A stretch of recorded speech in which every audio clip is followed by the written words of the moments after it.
Hello and welcome back to Dad Got This. Today we are going to be using this Ninja Woodfire Outdoor Oven to figure out what happens when you cook a steak to 700 degrees. It's something called black and blue or Pittsburgh style. I don't know if it has anything to do with the Steelers or football or what happens when my grandmother used to hit me with the wooden spoon. But we're going to find out.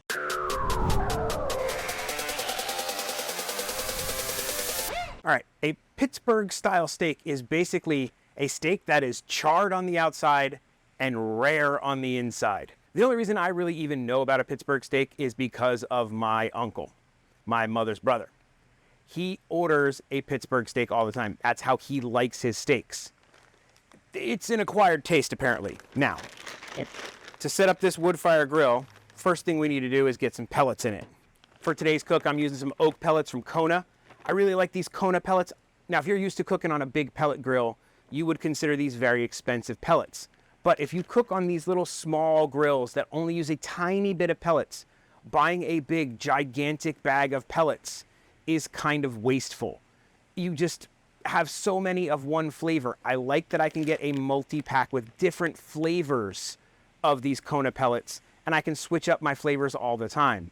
If I buy a 50-pound bag of one flavor pellets, yes, it will be very cheap for me, but I'm stuck cooking with the same pellets all the time, and that's boring. I don't like boring. I like interesting. That's why I'm here. That didn't make any sense, but you know what I'm saying. I like to mix things up. I'm a wild and crazy guy. So we're gonna use these Kona pellets. If you're interested in them, I'll throw a link down in the description below. Now, if you're interested, if you need to use Ninja brand pellets in your Ninja Woodfire grill, I have a whole video on that. That's also in the description below. All right, tilt this sucker out. Pop that guy in there, and she's ready to go. Let's get this preheating while we talk about and prep our steak. I don't know if we can go to max roast. Max roast goes to 700, and I can turn on the wood fire grill. I don't think this is going to probably take more than, I don't know. I'm going to put 10 minutes, but it's not going to take 10 minutes. And we're going to hit start. At 700 degrees, I'm thinking we should get a decent crust on this steak without going too long. I've never done this. Now, I've seen people do these on like 1500 degree grills. I don't know if 700 degrees is gonna be hot enough, but we're gonna find out and see what kind of steak we get. I don't think we're gonna need to use a digital thermometer for this because I don't think it's gonna be in there really long enough for us to nail the perfect temperature. We're gonna cook it till we get a crust and pull it out and see what temperature we got. So let's go get our steak. This is a ribeye steak that I bought at my local big box store. This is my new Nakano knife, Mito series that I got from the lovely people at Nakano. They sent this for me to try. Been using it in the last couple videos. I like it. It's got a good balance to it. Cuts nice. It stayed nice and sharp so far. If you're interested in getting one of these, I do have a link down below where you can save a little bit of money and you can pick one up. They're not that expensive for a Japanese-made knife. Now, I have a very expensive knife, a Ken Onion Shun Damascus steel knife that I bought, I don't know, 15 years ago that has a ballooned and exploded in price, and it's like $1,000 online. But if you don't want to spend $1,000 on a knife and you want like a nice Japanese knife, this is a pretty good option. One thing we're going to want to make sure for this black and blue steak is we're going to want to make sure this is nice and dry. When you are cooking something like this at a really high heat, moisture is your enemy. Moisture is just going to cause evaporation. It's going to cause steam, and all that energy that is being put into causing the steam and making the moisture is not being put into making a crust.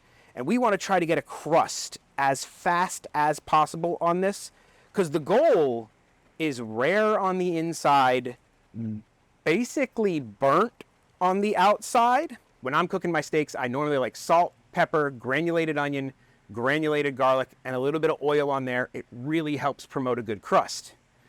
This is avocado oil. This is my highest smoke point oil that I own. It has a smoke point of 500 degrees. We're cooking at 700 degrees. So I can't even put this on there. Even pepper will burn if we put it in there at 700 degrees. This is all we are going to be able to put on this steak and safely not have it burn. So we are going to put a thick little bit of coarse salt. Now, I think my salt might be a little too coarse. So I have a less coarse version too. I need to get one right about in the middle of these two grinds. So I'll put a little bit of this grind and a little bit of that grind, and then we'll pick up some from the board on the sides. And this steak is ready to go in the wood fire oven when it is all heated up. Now, let's talk a little bit about a black and blue steak. Where did that term come from? What does Pittsburgh style mean? Apparently, from what I understand, a Pittsburgh style steak is called that because it was started in the steel mills of Pittsburgh. Now, this may be absolute horse hockey. Does anyone say that? I don't know. I'm going to go with horse hockey. The lore is that the steel workers in Pittsburgh would bring meat to work and they had nothing to cook it. So what they would do is they would use their iron steel forges and they would use molten iron to cook the steak. Now that stuff is like 2,000 degrees. So they would basically use the forge to cook the steak, and it would basically burn the outside of the steak because it cooked so fast, and you'd have rare meat on the inside. And they would call it black because it was blacked on the outside and blue. I don't understand the blue part. It would be red on the inside, but hey, who am I to judge? I'm gonna give this a try. We're gonna let this set for a bit. This should come up to temp in a minute. I'm interested to see how this comes out. I've never done this. We're experimenting. Oh, question for you. Do you know how you kill a vegan vampire? Steak through the heart. All right, the Woodfire Outdoor Oven is up to temp. It took almost 30 minutes for it to come up to 700 degrees. So if you're doing this, factor that into your timing. It's gonna take a while. All right, I think this is gonna go fast. So we have our roasting rack in here. I'm gonna flip this thing after like 2 minutes and see what it looks like. And we'll just keep opening and flipping. That's 1 minute. I have no clue what's going on in there. I'm actually a little bit scared.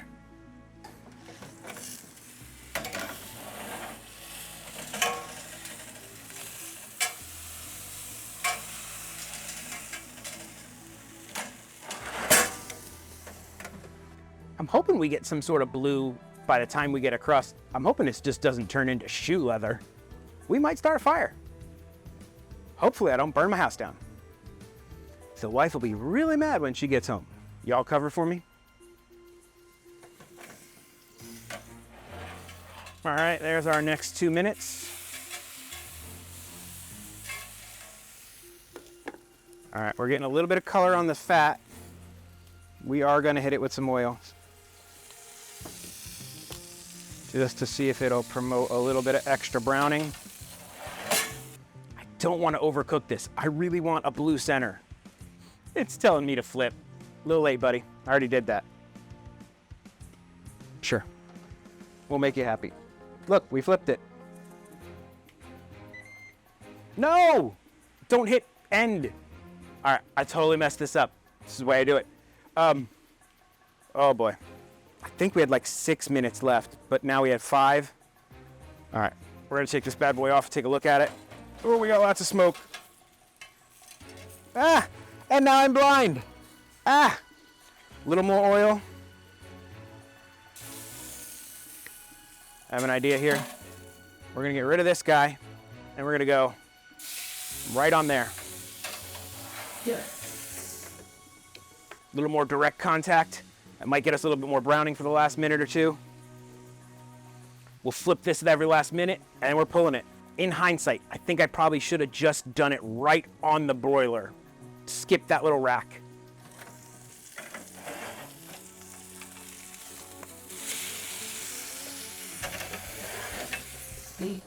One more minute, and she's done. I need to figure out what it wants to do with this whole flipping thing. Just leave me alone. Let me flip when I want to flip.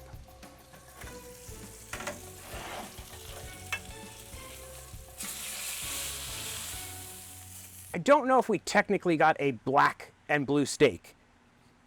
We got what looks like a very nicely cooked steak. I'm super interested to see what it looks like on the inside. All right, we'll let this rest for like a minute, and then we'll cut into it. I'm gonna let this stay heated up. I have another steak. I wanna try another steak directly on the bottom of the broiler pan. No grate the whole time, and see if we can't get it even darker than this. All right, here we go. cut right down the center. See what we got. We got a medium rare steak. We did not get black and blue on this first try. We are going to try again. You enjoying this video? Well, there's a few simple things you can do to help me out. 1, you could subscribe if you're not already. 2, you could give the video a like and hit that bell. All right? Now, if we were attempting to figure out can you cook a perfectly medium rare steak in a few minutes in this wood fire grill, we definitely figured that out. Let's see how it tastes. That is right how I like my steaks. For being just salt, has a little smoky flavor to it. Nice and tender. That is a quick way to cook a steak. Honestly, as the air has hit that steak, it is a perfect steak for me. A perfect medium rare steak in under 10 minutes. That might be the new way I cook steaks. However, that is not what we're trying here. We are trying for a black and blue steak. So, I have another steak. This is from the exact same pack of steaks.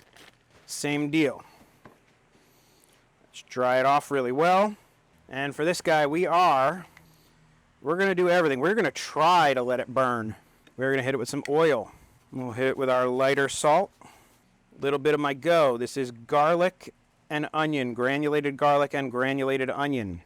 50-50 mix. And a healthy amount of fresh cracked pepper. Attempt number 2 should be ready to go. Now, I have a handy dandy little laser temp gun. Let's see how hot that thing is. Is it really 700 degrees? After cooking for a while and going back through another preheat cycle, it says it's up to 630 when I hit the pan. We'll let it say that it's ready before we put this steak in. We'll give it every attempt. We'll give it another full preheat cycle back to 700, see if it hits 700, and we'll do this again. I really want to try to do this right for you. It says it's ready, much quicker preheat, only a couple minutes. Let's see what it actually says the temp is though. It ain't lying. I hit 708 degrees on the middle of the pan. Let's give this a shot. Do the same thing, 2 minutes. I forgot to hit the button. I'm not really good at this. I get frazzled. Now, me keeping and opening this probably isn't helping. You know what? I'm not gonna flip in 2 minutes. I'm gonna flip in 4 minutes. I'm gonna let this sucker go. I'm going to trust the process because I think I'm letting all the heat out by flipping it too often. So we're not gonna flip this till it gets to 6 minutes. That's kind of scary. Sometimes I will show you guys a recipe I've done millions of times and I know exactly what I'm doing. Other times, we're flying by the seat of our pants and we're doing this together.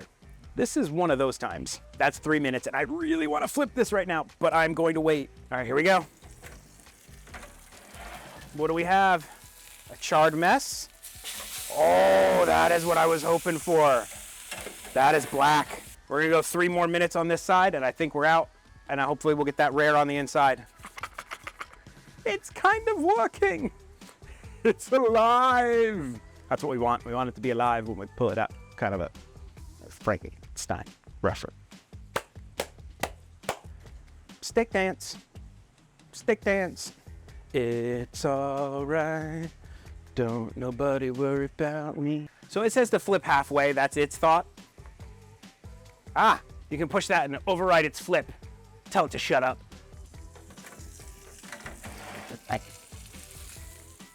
All right, boys, that is it. That is a total 6 minutes cook time.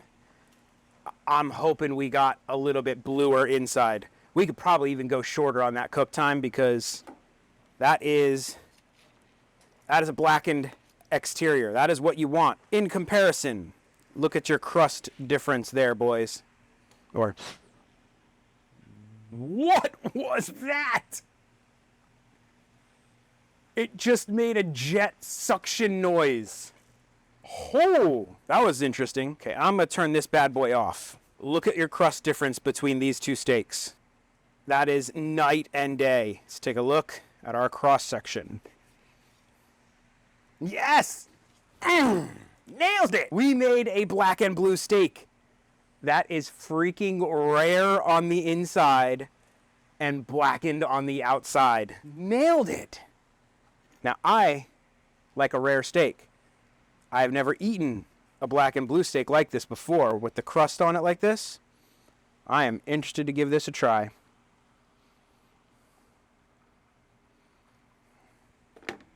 My first black and blue steak.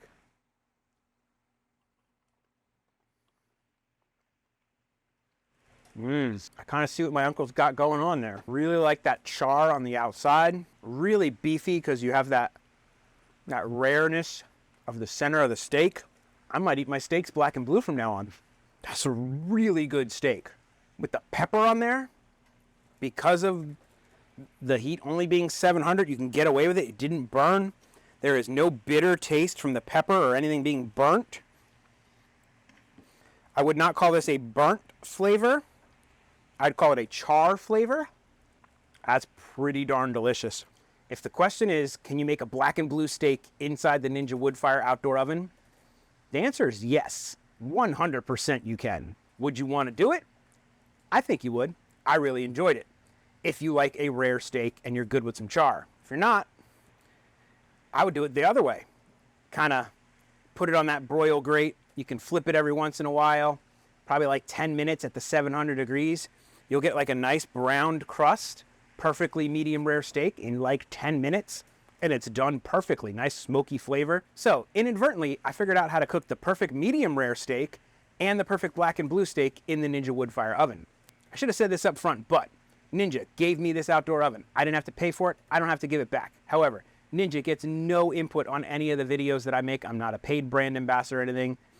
I just really like the products, and they've been letting me try them out, and I'm appreciative for it. But this thing made a fantastic steak. It doesn't just make pizzas. Now, I have made a pizza in it, and I plan to make a lot more pizzas on it. So if you want to see me make some pizzas in it, go ahead and subscribe and hit the notification bell. And if you want to pick one of these up, I got links down in the description below. They are affiliate links. They do help me out. If you want to purchase something, I would appreciate it. Just wanted to ask you a question. Do you know why the gambler bought cows? Because he wanted to raise his stakes. All right. Dad may tell very bad jokes, but Dad doesn't do outros. So that's it. Bye. If you enjoyed that video, why not throw Dad a good old like and subscribe and do the notification thing, or leave me a comment about what your favorite part of this video was. That would really help Dad out, and you can go check out one of these other videos. I'm sure they're fantastic. I mean, I made them, so I'm pretty sure they're fantastic. All right. Yeah, do that stuff.